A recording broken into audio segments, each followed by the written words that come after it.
নাম আব্দুল্লাহ, আবু মুহাম্মদ কুনিয়াত। পিতা জাহাস, মাতা উমায়মা।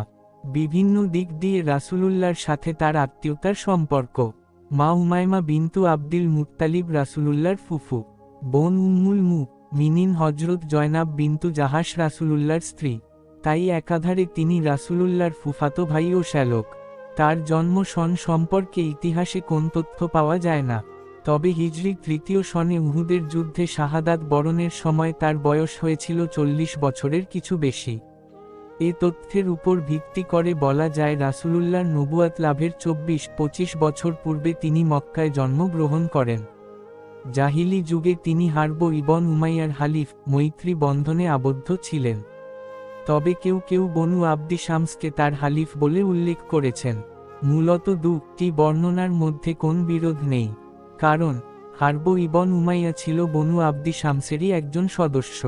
হজরত আবদুল্লাহ ছিলেন সাবেকি ইলাল ইসলাম বা প্রথম ভাগে ইসলাম গ্রহণকারীদের অন্যতম। রাসূলুল্লাহ দারুল আরকামে আশ্রয় গ্রহণের পূর্বেই তিনি ইসলাম গ্রহণ করেছিলেন। ইসলাম গ্রহণের পর কুরাইশদের জুলুম অত্যাচারের হাত থেকে তিনি ও তার গোত্র রেহাই পাননি। এই কারণে দুইবার হাবশায় হিজরত করেন।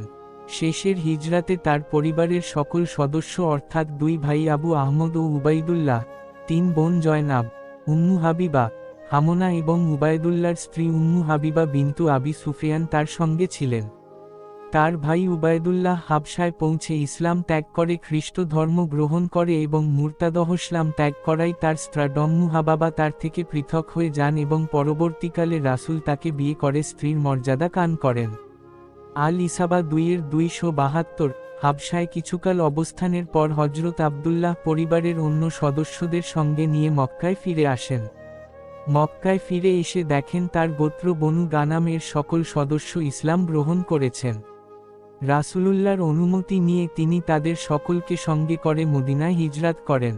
তাদের পূর্বে কাবুল হজরত আবু সালামা মদিনায় হিজরাত করেছিলেন। পূর্বেই উল্লেখ করেছি, তার গোত্রের সকলই ইসলাম গ্রহণ করেছিলেন। তিনি গোত্রের আবাল বৃদ্ধ বনিতা ও নারী পুরুষ নির্বিশেষে সকলকে সঙ্গে করেন মদিনায় পৌঁছেন। বনু গানামের একটি লোককেও তিনি মক্কায় ছেড়ে যাননি। তারা মক্কা থেকে যাত্রা করার কিছুক্ষণ পর কুরাইশ নেতৃবৃন্দ যথা উতবা, আবু জাহল প্রমুখ ঘর থেকে বের হয়ে বনু গানামের মহল্লার দিকে যায়। তাদের উদ্দেশ্য গানাম গোত্রের কে কে গেল আর কে কে থাকলো এটাই দেখা। তারা দেখল গোটা মহল্লা জনমানবহীন, কোন বাড়ির দরজা খোলা আবার কোনটা তালাবদ্ধ। এ অবস্থা দেখে উতবা মন্তব্য করল, বনু জাহাসের বাড়িগুলি তো খা খা করছে, তাদের অধিবাসীদের জন্য মাতাম করছে। একথা শুনে আবু জাহল আবদুল্লাহ ইবন জাহাসের ঘরে হাত লাগাল, জিনিসপত্র ইচ্ছে মতো লুটপাট করল। গোটা মহল্লার মধ্যে আবদুল্লাহর ঘরটি ছিল সবচেয়ে সুন্দর ও প্রাচুর্যময়। আবদুল্লাহ রাসূলুল্লাহর নিকট তার বাড়িতে আবু জাহলের লুটপাটের কথা উল্লেখ করলে তিনি সান্ত্বনা দিয়ে বলেন, আবদুল্লাহ, তুমি কি খুশি নও যে এর বিনিময়ে আল্লাহ জান্নাতে তোমাকে একটি বাড়ি দান করবেন? জবাবে তিনি বলেন, নিশ্চয় ইয়া রাসূলুল্লাহ। রাসূল বললেন, তুমি তাই লাভ করবে। আবদুল্লাহ খুশি হলেন। মদিনা পৌঁছার পর আবদুল্লাহ গোটা খন্দানকে হজরত আসিম ইবন সাবিত আল আনসারী আশ্রয় দান করেন। পরে রাসূলুল্লাহ তাদের জনের মধ্যে মুওয়াখাত বা ভ্রাতৃ সম্পর্ক প্রতিষ্ঠা করে দেন। হিজরি ২য় সনের রজব মাসে রাসূল ৮ জন সাহাবীর একটি দলকে নির্বাচন করলেন। এই ৮ জনের মধ্যে আবদুল্লাহ ইবন জাহাস ও সাদ ইবন আবি ওয়াক্কাসও ছিলেন। রাসূল সকলকে সম্বোধন করে বললেন, তোমাদের মধ্যে ক্ষুধা তৃষ্ণায় যে সর্বাধিক সহনশীল তাকেই তোমাদের আমির বানাব। অতঃপর আবদুল্লাহকে তিনি আমির মনোনীত করলেন। এভাবে তিনি মুমিনদের একটি দলের প্রথম আমির হওয়ার গৌরব অর্জন করেন। রাসূল তাকে যাত্রাপথ নির্দেশ করে তার হাতে একটি শিলমোহর অঙ্কিত চিঠি দিয়ে বললেন, ২ দিনের আগে এই চিঠিটি খুলবে না। ২ দিন পথ চলার পর খুলে পড়বে এবং এই চিঠির নির্দেশ অনুযায়ী কাজ করবে। হজরত আবদুল্লাহ তার সাথীদের নিয়ে মদিনা থেকে রওয়ানা হলেন। ২ দিন পথ চলার পর নির্দেশ মতো চিঠিটি খুলে পড়লেন। চিঠিতে নির্দেশ ছিল, মক্কা ও তায়েফের মাঝখানে নাখলা নামক স্থানে পৌঁছে কুরাইশদের গতিবিধি ও অন্যান্য অবস্থা অবগত হবে। তিনি অত্যন্ত ভক্তি ও শ্রদ্ধা সহকারে এ হুকুম মাথা পেতে নিলেন। সঙ্গীদের সম্বোধন করে তিনি বললেন, বন্ধুগণ, আমি রাসূলুল্লাহর এ আদেশ কার্যকরী করে ছাড়ব। তোমাদের মধ্যে যে শাহাদাতের অভিলাষী সে আমার সাথে যেতে পারে, এবং যে তা পছন্দ না কর ফিরে যেতে পার। আমি কাউকে বাধ্য করব না। এ ভাষণ শুনে সকল তার সঙ্গী হওয়ার ইচ্ছা ব্যক্ত করলেন। নাখলা পৌঁছে তারা কুরাইশদের গতিবিধির ওপর তীক্ষ্ণ নজর রাখতে লাগলেন। একদিন কুরাইশদের একটি বাণিজ্য কাফিলা এই পথ দিয়ে অতিক্রম করছিল। এই কাফিলায় ছিল 4 ব্যক্তি: আমর ইবনুল হাদরামি, হাকাম ইবন কায়সান, উসমান ইবন আবদুল্লাহ এবং উসমানের ভাই মুগিরা। তাদের সাথে ছিল চামড়া, কিসমিস ইত্যাদি পণ্য সামগ্রী। কাফিলাটি আক্রমণ করা না করা বিষয়ে আবদুল্লাহ ইবন জাহশ তার সঙ্গীদের সাথে পরামর্শ করলেন। সেই দিনটি ছিল হারাম মাসসমূহের সর্বশেষ দিন। উল্লেখ্য যে জুলকা দা, জুলহিজ্জা, মুহাররম ও রজব এই 4টি মাস হচ্ছে হারাম মাস। প্রাচীনকাল থেকে আরবরা এই মাসগুলিতে যুদ্ধবিগ্রহ ও খুন খারাপি নিষিদ্ধ বলে মনে করত। তারা ভেবে দেখলেন, একদিকে আজ কাফিলাটি আক্রমণ করলে হারাম মাসে তা করা হবে, অন্যদিকে আজ আক্রমণ না করে আগামীকাল করলে কাফিলাটি মক্কার হারামের আওতায় পৌঁছে যাবে। মক্কার হারাম সকলের জন্য নিরাপদ স্থান, সেখানে তাদের আক্রমণ করলে হারাম কাজ করা হবে। পরামর্শের পর তারা আক্রমণের সিদ্ধান্ত গ্রহণ করলেন। তারা অতর্কিত আক্রমণ চালিয়ে কাফিলার নেতা আমর ইবনুল হাদরামিকে হত্যা, উসমান ইবন আবদুল্লাহ ও হাকাম ইবন কায়সানকে বন্দী করেন এবং অন্যজন পালিয়ে যায়। তারা প্রচুর পণ্যসামগ্রী গনিমাত হিসাবে লাভ করেন। আবদুল্লাহ ইবন জাহাশ অর্জিত গনিমাতের 1/5 আল্লাহ ও তার রাসূলের জন্য রেখে দিয়ে অবশিষ্ট 4 ভাগ তার সঙ্গীদের মধ্যে সমানভাবে বণ্টন করে দেন। তখনও গনিমাত বণ্টনের কোন নিয়ম নীতি নির্ধারণ হয়নি, তবে আবদুল্লাহ এই ইজতিহাদ সঠিক হয়েছিল।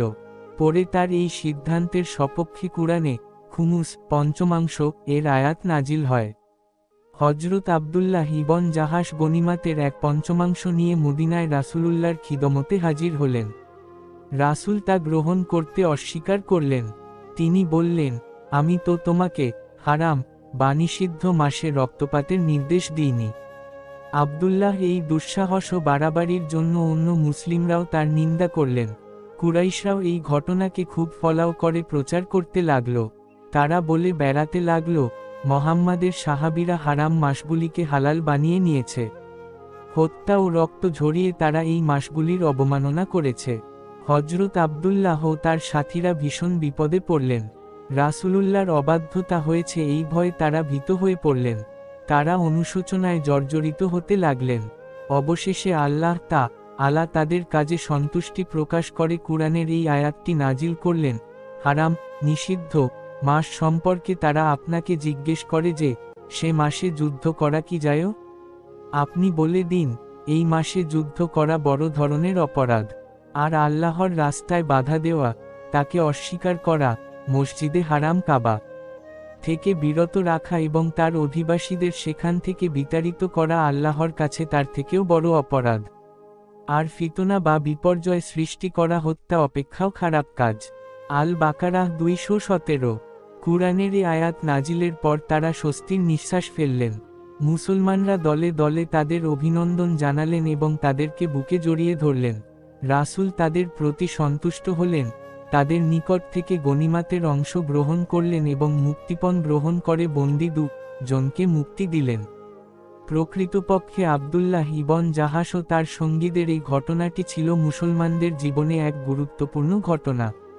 তাদের এই গনিমাত ইসলামের প্রথম গনিমাত। তাদের হাতে নিহত ব্যক্তি মুসলমানদের হাতে নিহত, তাদের হাতে নিহত ব্যক্তি মুসলমানদের হাতে নিহত প্রথম মুশরিক বা অংশীবাদী, তাদের হাতে বন্দীদ্বয় মুসলমানদের হাতে প্রথম বন্দী, তাদেরকে দেওয়া পতাকা রাসূলুল্লাহর তুলে দেওয়া প্রথম পতাকা এবং এই দলটির আমির আবদুল্লাহ ইবন জাহাশ প্রথম আমির, যাকে আমিরুল মুমিনিন বলে সম্বোধন করা হয়েছে। আবদুল্লাহ ইবন জাহাশই প্রথম ব্যক্তি যিনি গনিমাতের ব্যাপারে সর্বপ্রথম খুমুসের প্রবর্তন করেন এবং আল্লাহ তাআলা ওহী নাজিল করে তা সমর্থন করেন। আল ইশতিয়াব। হযরত আবদুল্লাহ ইবন জাহাশ বদর ও উহুদ যুদ্ধে অংশগ্রহণ করেছিলেন। হযরত সাদ ইবন আবি ওয়াক্কাস বর্ণনা করেছেন, উহুদ যুদ্ধের একদিন আগে আমি ও আবদুল্লাহ দোয়া করলাম। আমার ভাষা ছিল, হে আল্লাহ, আগামীকাল যে দুশমন আমাদের সাথে লড়বে সে যেন অত্যন্ত সাহসী ও রাগী হয়, যাতে আমি তোমার রাস্তায় আমি তাকে হত্যা করে তার অস্ত্রশস্ত্র কেড়ে নিতে পারি। আমার এই দোয়া শুনে আব্দুল্লাহ আমিন বলে উঠে। তারপর সে হাত উঠিয়ে দোয়া করে, হে আল্লাহ, আমাকে এমন প্রতিদ্বন্দ্বী দান কর যে হবে ভীষণ সাহসী ও দ্রুত উত্তেজিত। আমি তোমার রাস্তায় তার সাথে যুদ্ধ করব। সে আমাকে হত্যা করে আমার নাক কান কেটে ফেলবে। যখন আমি তোমার সাথে মিলিত হব এবং তুমি জিজ্ঞেস করবে, আব্দুল্লাহ, তোমার নাক কান কিভাবে কাটা গেল? তখন আমি বলবো, তোমার ও তোমার রাসূলের জন্য। তিনি যেন দৈব্য দৃষ্টিতে দেখতে পাচ্ছিলেন তার এই বাসনা পূর্ণ হতে চলেছে। তাই বারবার কসম খেয়ে বলছিলেন, হে আল্লাহ, আমি তোমার নামে কসম খেয়ে বলছি, আমি শত্রুর সাথে যুদ্ধ করব এবং সে আমাকে হত্যা করে আমার নাক কান কেটে আমাকে বিকৃত করবে। উসুদুল গাবা, হিজরি ৩য় সনের শাওয়াল মাসে উহুদ প্রান্তরে তুমুল লড়াই শুরু হয়। হজরত আব্দুল্লাহ ইবন জাহাশ এমন তীব্র আক্রমণ চালালেন যে তার তরবারিটি ভেঙ্গে টুকরো টুকরো হয়ে গেল। রাসূলুল্লাহ তাকে খেজুর শাখার একটি ছড়ি দান করলেন। দীর্ঘক্ষণ তিনি তা দিয়ে লড়তে থাকেন। এ অবস্থায় আবুল হাকাম ইবন আখনাস সাকাফির একটি প্রচণ্ড আঘাতে তার শাহাদাতের বাসনা পূর্ণ হয়ে যায়।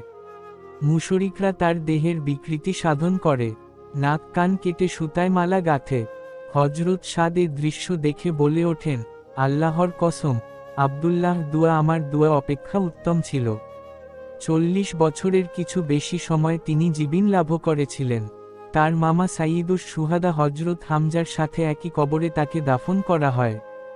নাখলা অভিযানে আব্দুল্লাহকে আমির নিযুক্ত করে পাঠানোর সময় রাসূল তার সঙ্গীদের বলেছিলেন, যদিও আব্দুল্লাহ ইবন জাহাশ তোমাদের মধ্যে সর্বোত্তম ব্যক্তি নয়, তবে সে ক্ষুধা তৃষার কষ্ট সবচেয়ে বেশি সহ্য করতে পারে।